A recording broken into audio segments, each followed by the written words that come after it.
Teresa, I'm putting you on the spot this morning. Yay! Oh, way cool.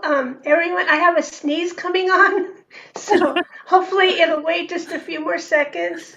There's a pressure point right here that you can push a little dent on whatever side you're going to sneeze, and sometimes that helps you to get rid of it. But welcoming our Spirit Sessions family in this morning, giving hugs out, giving everybody a little bit of white sage here. Welcoming you in. We've got Bex Marie from New Hampshire. We got Rhonda from Canada. And today, our wonderful guest who we met the other day with the most beautiful, positive, forward moving energy is Kirsten Hodgins.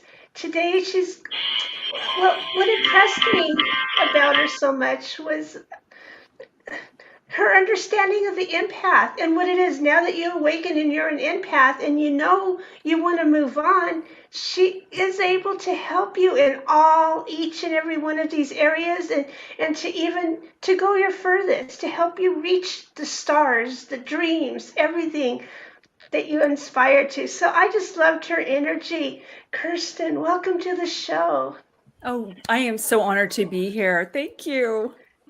Kirsten, you do so much. Can you give us a little what you are? We know you're a psychic medium and a hypnotherapist and a coach. Can you tell us a little bit more how you identify yourself? And you're a Canadian and you're from Toronto, so you're just like a neighbor up the road.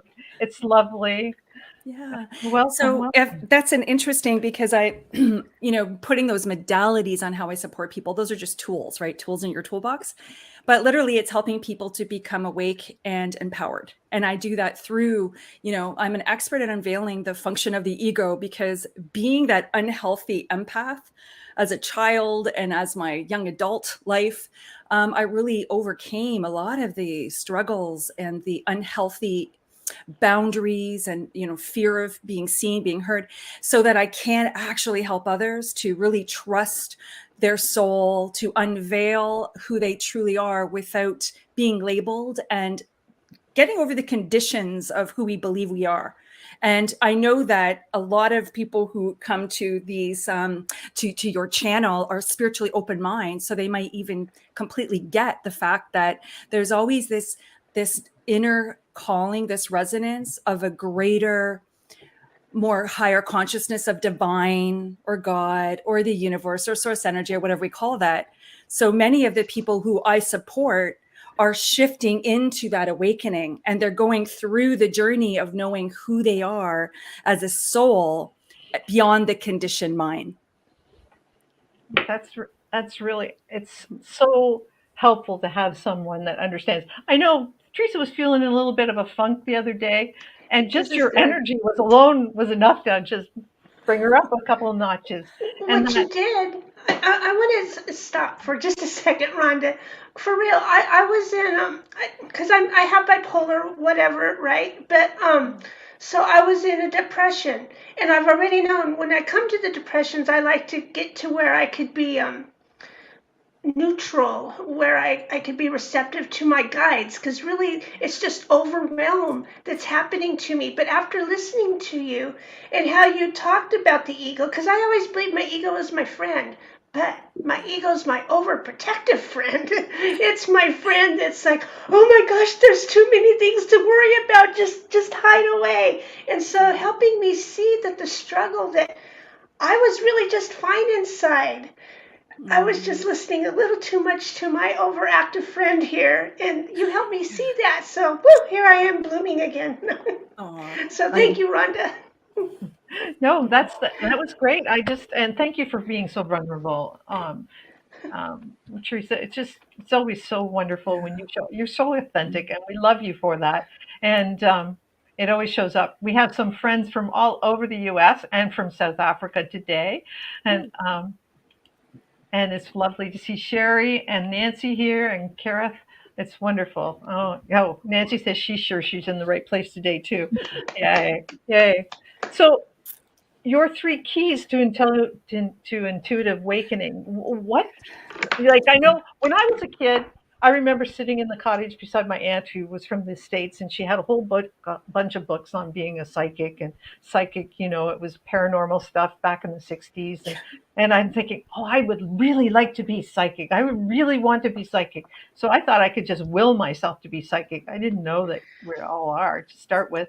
But I just thought that's a weird thing for this morning. I thought that's a weird thing for a kid to wish for, not a pony, just to be psychic. For sure, too. I think that's actually pretty common. Is it really? Did you do? Yeah. Yeah. How about you? I wanted that. But I still about wanted you, the Kirsten? pony, though. But yeah. Me too.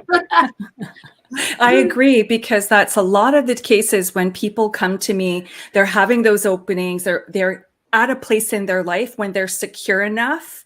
You know how we have this, we're always in the survivor mode when we're in fear, when we're trying to pay the rent and get the tax, do all those things. We don't often explore the emotional realm of desire. So that usually comes in our second field of energy, which is our root chakra. When we feel safe and planted and grounded just enough, we can begin to open up to that second energy center, which is the sacral. It's the desires, the yearning, and the knowing, the emotional aspects of desires, right? But most people who often go on this, and this is probably my journey, is when I began to have more stability in my finances and I was feeling secure. I started to take courses. I started to get out there.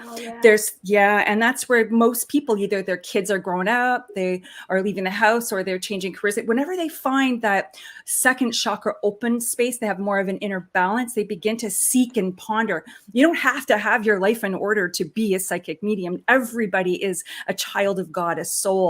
And what we don't have to also, there's so many people in my life that are so intuitive and connect with divine, but they don't use the language. They don't even call for their angels or things like that. They just have a natural soul alignment. But there's three things most people seek intuitive awakening. They're all seeking the same things. It's that divine connection.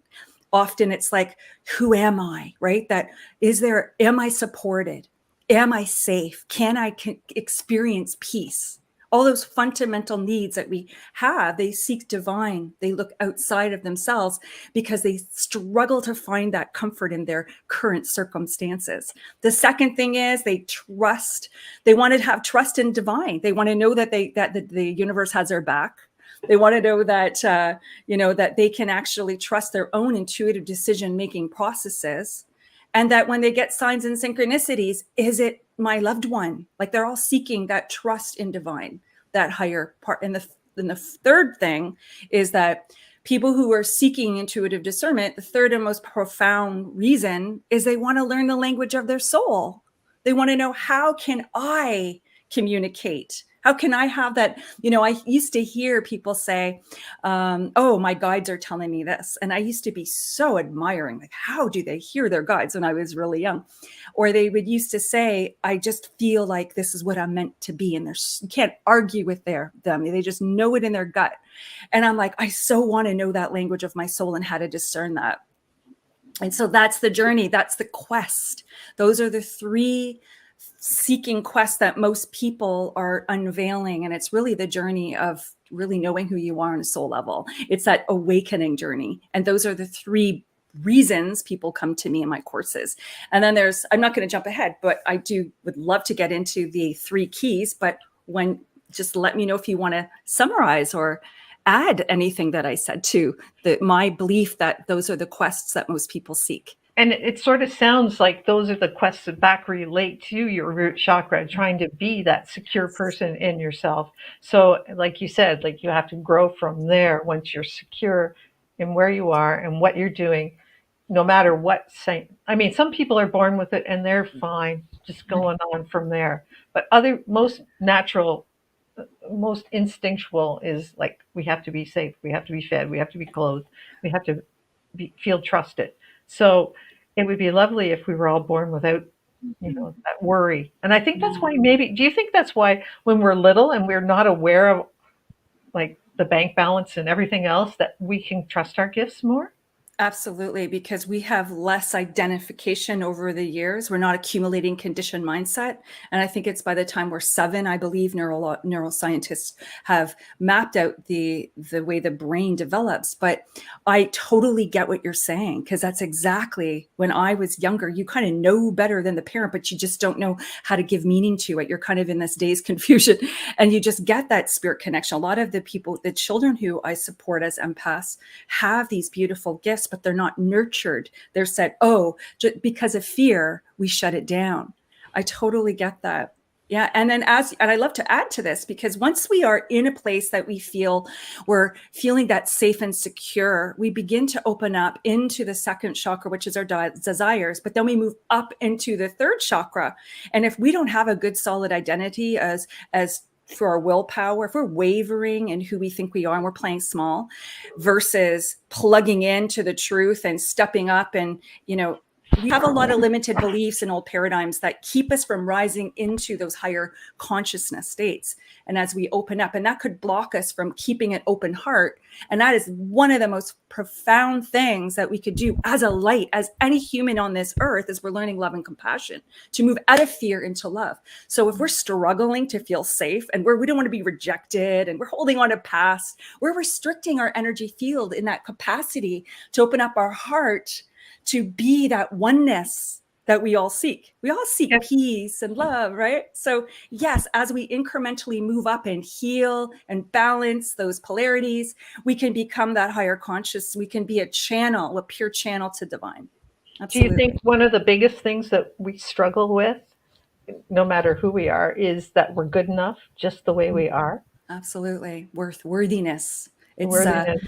worthiness and deservedness. I can't have these gifts. I can't have that connection because I'm not worthy. Like, who am I? I've done this bad stuff in the past.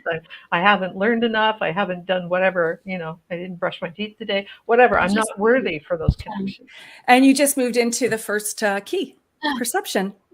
Absolutely, Rhonda. Exactly. It's all about, it's that myth. It's the myth that God, source energy, is outside of me, that we often depict, and I think Caroline Myss says this well. She says, we all picture God having this big beard on some out of planet world looking down on us. And, so we're having this fear-based belief in separation. But really, we know, all of us here and those probably who are listening, that it's within. That oneness is a journey to go within. And we mute ourselves. We don't feel safe. We have to stay strong and survive. And we feel separate. We have that polarity of experiencing, I don't feel supported, I don't feel connected, I don't feel safe, versus really having that perception of knowing who you truly are, that you are a co-creator, that how you feel and how you think will actually dictate the course of your life, and how you perceive yourself is how you will give meaning to the world and create your experiences. So your perception is the first fundamental, it's the first key to begin to open up. And so does that make sense? Yeah. So do you channel too? I love to channel writing. When I sit in front of someone, I do an opening prayer, and I really invite those archangels. I ask all beings of love and light. I really do ask them to come in. And how I channel is through all through my metaphysical senses, through what I see, hear, feel, know, smell, and taste. Because perception is also how we experience divine uniquely. And channeling, we all have the capacity. What's interesting is, I never knew this until I was working with mentors. And do you know that every modality out there, Akashic records, which is beautiful, which is very profound in healing our, the trauma of past lives. This is gorgeous. Like, so many beautiful modalities out there: energy healing, crystal, angel card readings, whatever, tarot, ruins. That it's the fundamental basis is all divine communication is providing that perception through our internal uniqueness, our soul, on how we see, hear, feel, know, smell, taste. Mm-hmm. We are bringing that into everything that we open up to be of service. And I think that's this language of the soul, which is exactly what we're all perceiving. We're opening up to learn, not the language of how we see things in our physical environment and how what we know from our past or what we've experienced or who we think we are. Those are limiting perspectives, right? But it's the internal connection with our metaphysical perceptions, which is a part of that perception, how we perceive. We're all unique, right? We're also unique in how our third eye works. We're also unique in how we actually experience divine. And so I actually, not to get away because I'm looking at the time, I teach this in 6 months. Yeah. So yeah. That's awesome. I mean, time's relative, right? Yeah, absolutely. Exactly. So, I love that, like, you think about it, and it really is learning, or not learning, but remembering the language of the divine. Yeah. And so for all of us, we have become divine translators. You know, that's how we hold space for others and help them to also awaken that ability in themselves. And it's really cool to think of it that way. Yeah, absolutely. And it's the wonderful thing when we do hold that space, exactly what you're saying. We practice that, we experience oneness because we see ourselves in others. And it's just such a divine thing to be able to recognize that it doesn't have to be the person that looks like me or talks like me or is the same age. It could be a male 65-year-old retiree who I completely connect with, because on some level we are all one and we feel into their story, even though we have a different story around it. We feel their emotions. We feel absolutely. Mm-hmm. So how do you, I guess the first thing that pops in my head is for those who have been stuck in, you know, maybe destructive perceptions, have been programmed with destructive perceptions. How do you help them break that so that they can open up to the divine perception, to the truth? Absolutely. So the first thing that we do is we take a look at whatever is coming up for them. So if they're working on knowing who they are, and there's a contrast between, the number one way is have it like, what is it that they're cultivating? If they're cultivating this sense of I want to open up and know what my guides are saying, then we start to explore, why do you believe you're not one? Who do you feel you are? I had this one. So as an example from my own personal life, cultivating that ability that I deserve, I am a channel, that it is safe and it is loving and it's not to be condemned, and I'm not going to go to hell from it, like all those old belief systems that were riding from old religions, right? So those are some of the stuff that might come up. There's thousands of personal limited beliefs from an old paradigm that I work with people on in my program. So for me, it was, I would open that light as a people pleaser, as somebody who wanted to be of service, and it felt so good. And I had such reverence for divine. It felt so like sacred to me, but I struggled to connect and have healing and guidance for myself. I would put on the back burner. I wouldn't trust it because I still had to work on my deservedness, that I too deserved healing. I too was loved and supported by God. So that's a massive one that we all have, is that we can hold it for others, but what about us? Yeah, it's the same thing. I know a lot of my students, and I struggle with it too. Well, why don't you do Reiki on yourself? Well, because it's not, or it's part of it's like giving yourself a massage. It's just not the same as getting a massage. Less effective, right? But part of it's like, no, I need to give my power away so somebody else can do what I can do already. And that's exactly it. That's the second key, which is all about our energy. Can I ask you guys a question? Yeah. Sure. And what do you believe? What are two precious resources that we've been given in this life? Time. Yeah. Time. Yeah. And the other one is energy. Connection. Yes. Yeah. It's the source energy that life itself, we are connected in one. That's the life itself courses through us.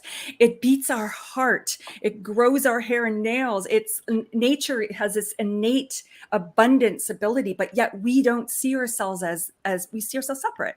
So that source energy is, we don't even have that reverence and sacredness for our energy management, for checking in and listening to those internal and external ways in which life shows up and wants to live through us. And we often we just discard it and think, oh, well, I can't do that. The circumstances of my life have power over me, or these things have power over me. Boundary issues, right? How we wield our energy is in unuseful ways, but we are so powerful. So, and time, time is because we've been given so many, so much time here on this earth. And if we're stuck in those and we're not awakening, and if we're not opening up to that greater part of who we are, then we're just living.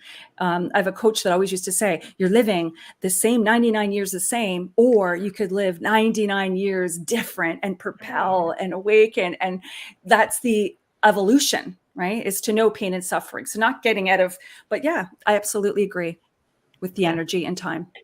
And time is something, I know we can create it to a certain degree, but we waste so much of it on stupid stuff, on the same dumb thoughts.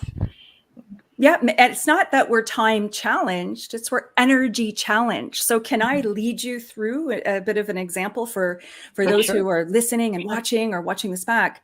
If we're not conscious of how we're leaking our energy, giving our power away, then we're actually a puppet on a string in our environment, and we are not aligned with our soul. We are not connected with our truth. We are living in a falseness of identity and fear, right? So if you're feeling those things that you were sharing, that you and Rhonda had that conversation about, where you were feeling like you had a lot to do, and you kind of go into this, when you're frustrated, it becomes sadness. When you have all these emotions, we're not unmuting it.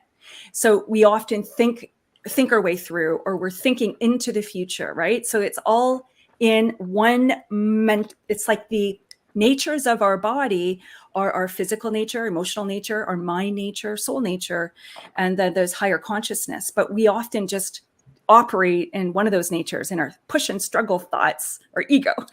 But your ego, as you have said, can be your friend, and it wants the same thing. It wants peace, it wants joy, it wants happiness. But to align it is to become conscious of where we're giving our energy away to. So the very first simple thing is, this isn't just done at yoga. This isn't just done, when you sit down for meditation once a day. This is what a lot of mindset and spiritual coaches highly recommend, is creating, do you want a quality life? Create quality habits that self-nudge you.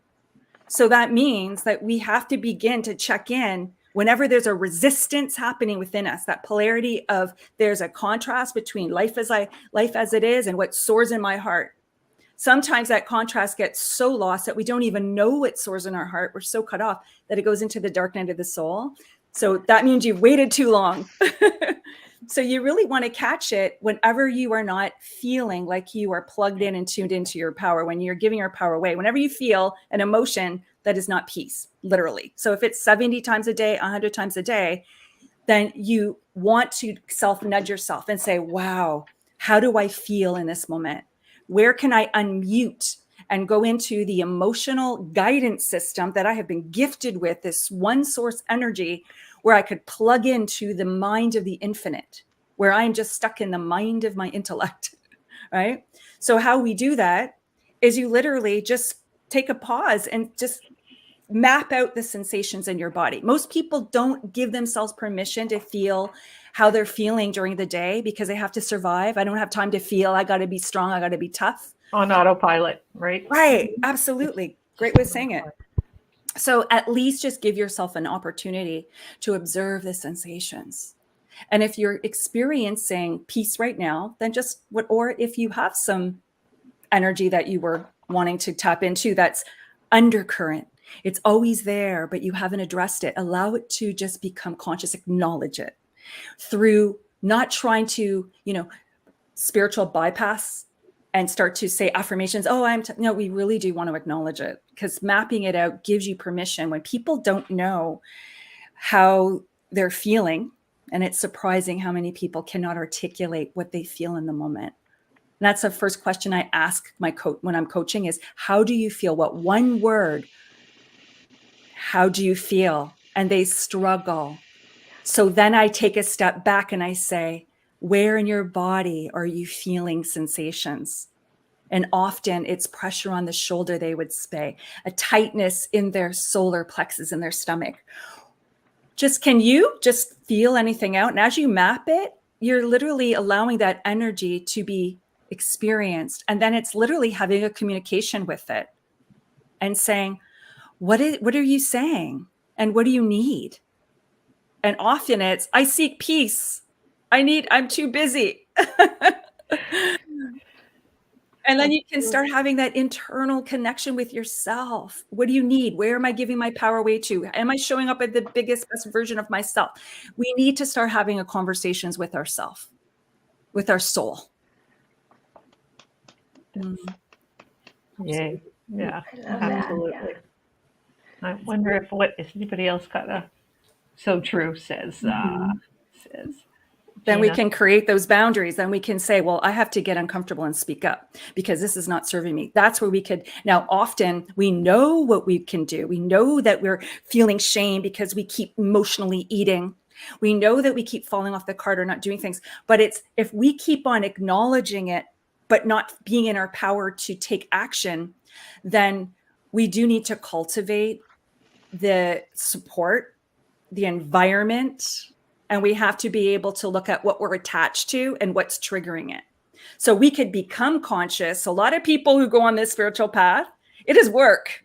It is, not all blissful and peaceful. And you're not going to go like you can go into retreats and mountains and have a lovely time. But there is a lot of emotions that we often judge as unwanted and bad, but emotions is just information. So that's my biggest tip on doing this energy management is know that it's just information. It's your soul leading you back into your truth and into your life purpose.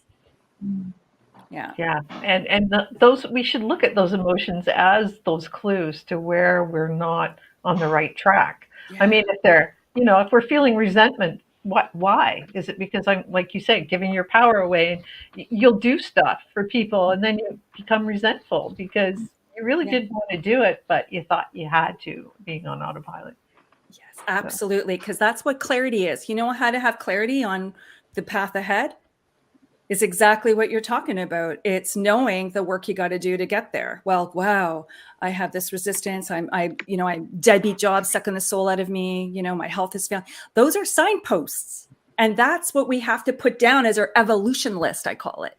Because this is the stuff that's going to get me out of this ego and into a life plugged into my purpose. Because even your baby step of taking care of your self-care is a part of our journey. Most people who are dealing with sense of lack of self-worth, like that would, if you are having struggles with, you're noticing you're craving, the repetitive thinking is, oh, I wish I had time to myself. Oh, I've got so much to do. Well, your life purpose is, your evolution list is learn how to value and self-care, because it's self-love, because you're rejecting yourself. So that would be the smallest step on your path to unveiling your fully realized self.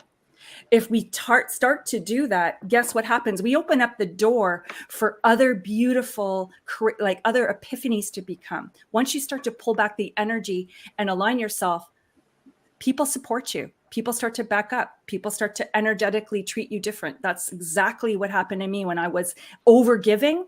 When I started to claim back my energy, when I started to do boundaries, when I started to step up and it was uncomfortable, I literally created a whole different environment, and people who supported me and those who weren't on alignment kind of faded away. So that is an example of what happens. We signpost leading you towards your biggest version. That's where I started to get out there as a speaker teacher. If I didn't do those small baby steps, that evolution list, people say my life purpose, it's supposed to be like writing a book and being on Oprah's show. No, it's literally start where you are, start at the beginning. So do you think it's the ego? Like, I know one of the problems, besides I'm not worthy, is it's connected to that, is we don't ask for help. We don't ask for help from other people. We don't ask for help for our mate. We don't ask for help for our angels. And they're just like waiting for us to ask them. Is that we don't feel we're worthy to ask for help? Or is it our ego saying, you don't need those people? You could have conditioned mind that it's selfish. could have a conditioned mind that you got this, I could do this on my own. You're so used to going into your willpower and being a sole survivor. I used to pride myself on being independent to a fault. So I was the last one that would finally be on my knees saying, God, I surrender. Yeah. Yeah. My conditioned programming was, don't be a burden. Yeah. You know, don't ask for help because you don't want to be a burden. People have enough going on. They don't need your crap too, you know, and that was always, I still struggle with it. You know, it's something that I actively, you know, Vulnerability, notice. vulnerability to be seen weak, to not be a team player, Mhm. to show up. And, you know, you really want to, that's exactly vulnerability. And that's one of the biggest things about what might come up on your evolution list when you check in with your inner being is, I'm not speaking my truth. I'm not letting people really see into me because I'm afraid to be rejected and to not fit in. Mhm. And that's one of the biggest burdens that we carry is trying to appease and be that we're living through the agenda of everybody else Mhm. instead of our own path. Our perceived agenda, because nobody Right. thinks of us that much. Yes. Yeah. Because I always said to my kids, nobody really cares about you. And that sounds awful, but don't worry so much about what other people think, because we're like Venn diagrams. The only time they ever think of you is that little time we intersect and we're in their world and they're in their, because everybody's in their own world. And the only time we really affect them is when we actually physically affect them one way or another. They don't care about us that much. But, Mhm. but again, there's what Christ said is like ask and you shall receive, and that's, and blessed are those who are the people who give, right? So if you don't ask and you never are able to receive, then you're keeping a whole bunch of people from Being helping, able to, you know. Yeah. And Exactly. that's exactly what a lot of these light workers that I'm supporting now as a light workers business coach are coming in, and they're struggling to really have that deservedness of being out there receiving money. They are often struggling to validate that what they have within them is worth receiving, the law of circulation. So I help them to see it as just be a service, just open up. So the prayer that we did prior to going live today was about us just opening up, getting out of our own ego of forcing a conversation, but just to open up and really being of service from what we're divinely guided. So that's part of channeling, right? Instead of coming from your intellect. And often when we get stuck in our business, we look at things in the physical, we material, and we get into our intellect instead of leading from our soul, because it's so different. Everyone is our highest authority. And I could go off on this, but it's a law of circulation, like give and you shall receive. It's like I went on a massive journey learning all the laws I could in terms of attraction and principles.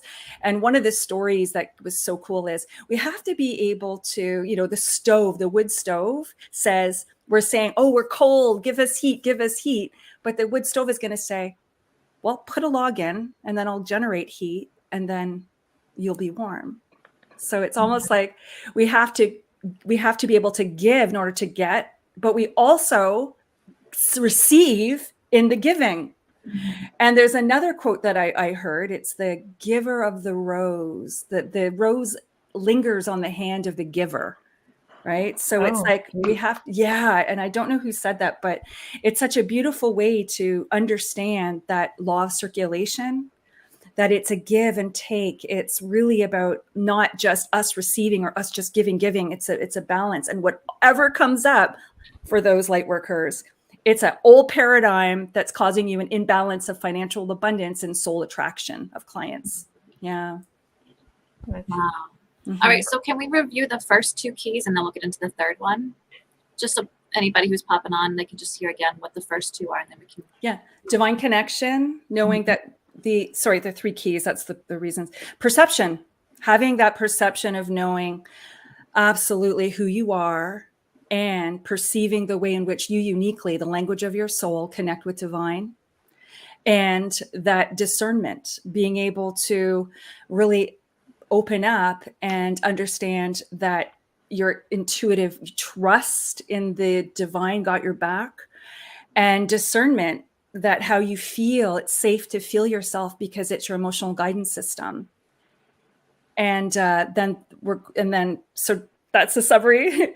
And then going into the third key is our ability to discern and trust ourselves, which is all about external and internal metaphysicals, and how if you really are becoming conscious and you're nudging and you're managing your energy and you're showing up and experiencing your internal guidance system, even if you don't understand how to articulate it, start with just mapping out the sensations, because then you're going to understand those layers of sensations. You ever get those internal, imagine going to an interview and the discernment piece is, imagine that you are feeling nervous about being judged. It's in your solar plexus. It's where you identify with yourself. That's and why it's your everybody power loves it. center. Yeah.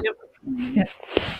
So you can experience, and then what if it's a joy energy of great laughter and excitement? That energy still in the solar plexus is going to change and layer into a different sensation and area in your organs and in your body. What if it's anger? What if it's, all those things? So how we can discern is start to just become conscious and allow your understanding by asking, what is it saying and what does it need? And that's literally discerning and coming awake to those internal guidance system. There's external, where if we're not paying attention to what our thoughts are, where our repetitive emotions are, then we get synchronicities, signs externally. That's when a lot of people see numbers, right? See numbers and coins and signs like that. Others, yeah.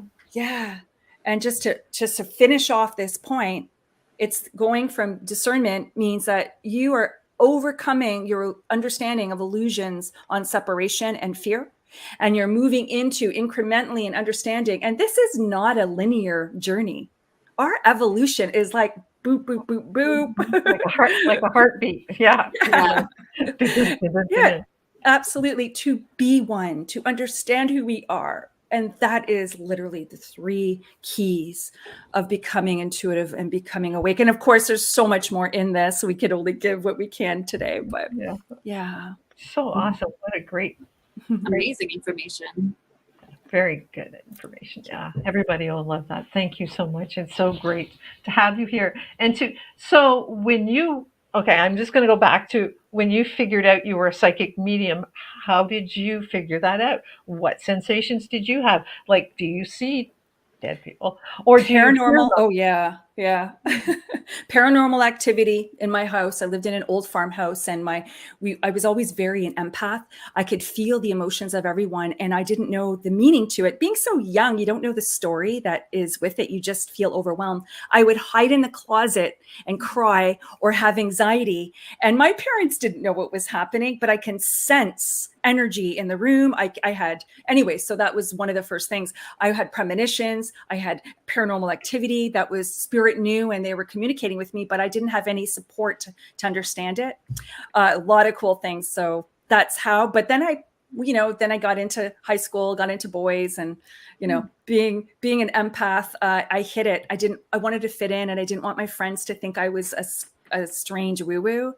And I always felt like I had to hide a big part of me. And then as I got older and I discovered that I began to release a lot of limited beliefs and I began to step into who I am, I couldn't turn back. Once you're on that path, there's no turning back. And it just led me here to now support other empaths, support other light workers.